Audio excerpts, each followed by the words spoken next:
At its simplest, Evolve is a hardcore game of hide and go seek. And for anyone who's ever played that game in the real world, where you play it makes all the difference in how fun it is. The levels in Evolve have to account for hiding, tracking, and fighting your prey, as well as dealing with the various ways that creature or hunter can traverse the environment. And all of it has to be wrapped up in an alien world that proves to be as dangerous as anything else in the game.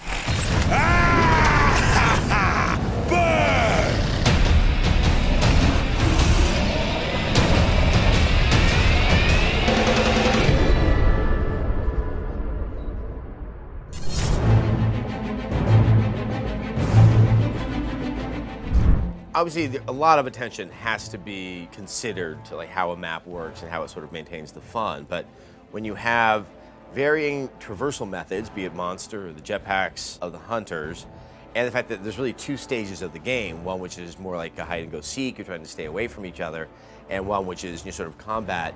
I mean, how did you have to rethink approaching level design? We didn't know what would work and what would be fun, so we really were starting at zero. We have a number of level designers, and we really didn't want to sort of set any guidelines for like how big should the map be or how wide or what the flow should be. We just really wanted to not put rules on anybody and just let everybody kind of explore.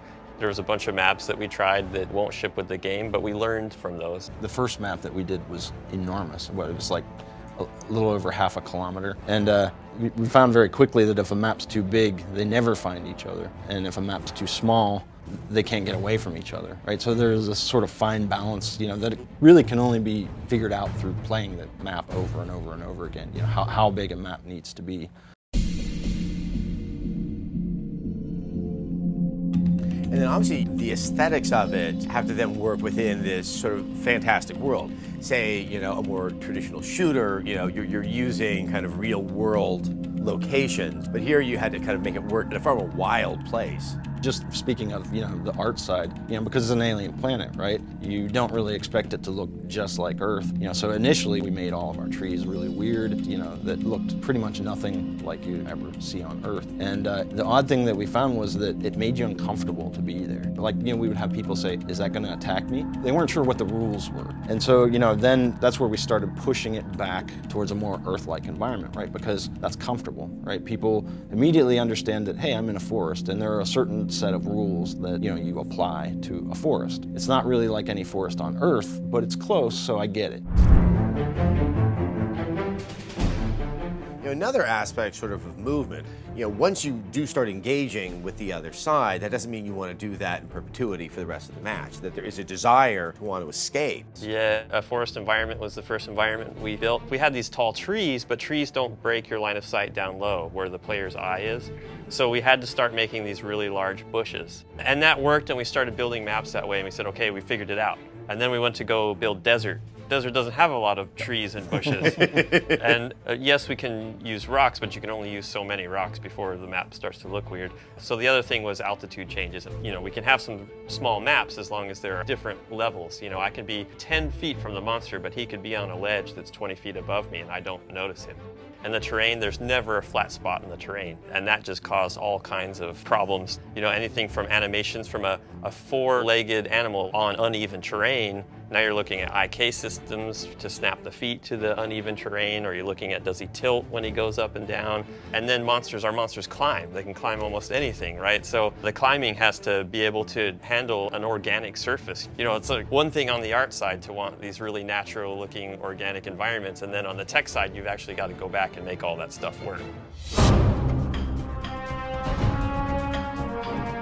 In terms of locations, you know, you have sort of desert locations, you have swampy locations, you know, you have some that actually have two different weather patterns that are going on simultaneously. It's kind of like it helps inform the fiction of the world.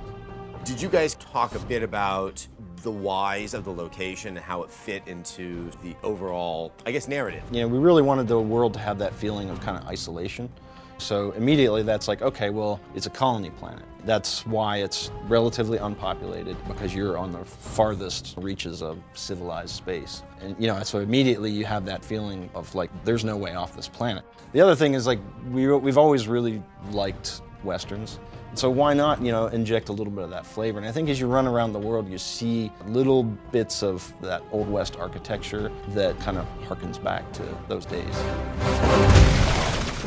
In addition, you know, monsters and hunters on this map, there is the flora and fauna. You know, there's a lot of creatures, some which are completely harmless to a hunter, some which are incredibly harmful. I mean, the tyrant is the one where, you know, if I saw water on a handful of maps, I'm not even going down there. Well, there's certainly, for the monster, we wanted there to be this element of risk-reward for when he's eating, right? So, you know, the bigger, the more dangerous a creature is, the more meat. The faster he gets to evolution. Right, exactly, yeah, the more sustenance he gets from that. So there's this whole strategizing. Do I want to stay safe and just eat the little creatures that aren't going to hit me, or, you know what, do I want to stage up quicker? The wildlife creates opportunities for both teams. We saw a monster win a game because 3 hunters, 2 of them stepped in plants and 1 got hit by a megamouth all at the same time. So the whole team got taken out by the environment. You know, from where you started with the game and, you know, those initial levels, have you guys learned more about the vagaries and the nuances of level design because you've been trying to do something that pretty much hasn't been done before? Yeah, I think so. You know, we're still learning more, and we expect to learn more once we get more players in there. We study heat maps and all the places where people fight and where people killed and how do they move through the maps. And so we feel like we've learned a lot, but we still feel like there's a lot more to come. Like there's a lot more to learn. We know that we can make even cooler stuff in the future, so we're just going to keep pushing.